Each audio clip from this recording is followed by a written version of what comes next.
Welcome, friends. Tonight's tour takes us through the moonlit depths of Silver Lake Park, where a chilling tale of tragedy took place many years ago. It was a dark and sinister event that would forever stain its grounds. Join us as we explore the grounds where the story of love and betrayal took place in an era long ago. But unfortunately, the crime is one we see too often. It was on September 15th, 1878, that a group of 3 boys tending cattle discovered a partially buried barrel containing what appeared to be decomposing human remains on Silver Lake. The body was identified as Mary Annie Reinhardt, the pregnant wife of Edward Reinhardt. Edward managed a candy and tobacco store from Stapleton. It was quickly determined that Annie had been killed on July 19, 1878, and her husband was the assailant. She was in her early 20s and 8 months pregnant at the time of her murder. The details of Annie's murder were very gruesome. How can anyone do this to anyone? Nevertheless, the person whom they swore to love and protect all the days of their lives is beyond me. According to newspaper articles, Annie was found in a fetal position in a burlap bag, and to make matters worse, it appeared she had given birth during the murder. At the time of his arrest, Edward was living in Manhattan. Presumably, as you'll soon find, he wasn't alone. At trial, Edward denied he had been married to Annie. It turns out Edward was a bigamist. Shortly before Annie's disappearance, he had married another woman. During the trial, a witness came forth saying he had seen Edward burying what he claimed to be a dog inside a barrel near the site where the body was found. The Reinhardt's landlady also testified, saying Annie had told her she was pregnant and worried because her husband was abusing her.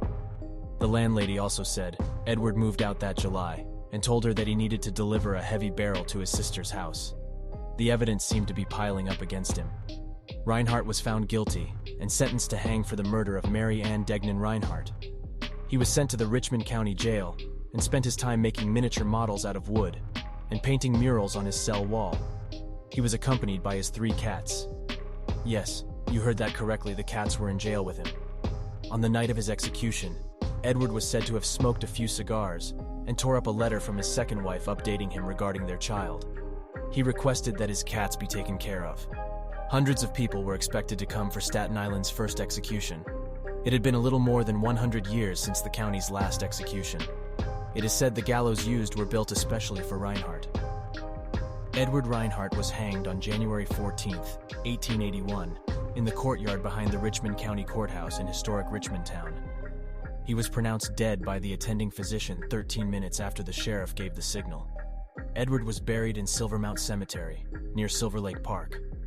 This is a tragic story that should never have taken place. A beautiful young woman taken too soon by the man who should have protected her. A child who was never given a chance to live.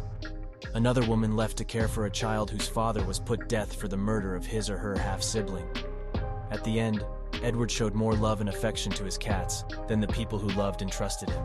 So should you find yourself drawn to the eerie allure of Silver Lake Park, remember the lives of those taken too soon. And remember, life is short and a gift that shouldn't be taken for granted. Love others, be kind, and do your best to make this world a little bit better each day. If you enjoyed this video, don't forget to smash the like button and show some love. Leave a comment if you have a story that you would like us to share or if you want to see more videos like these. As always, we enjoyed taking you on this tour. We look forward to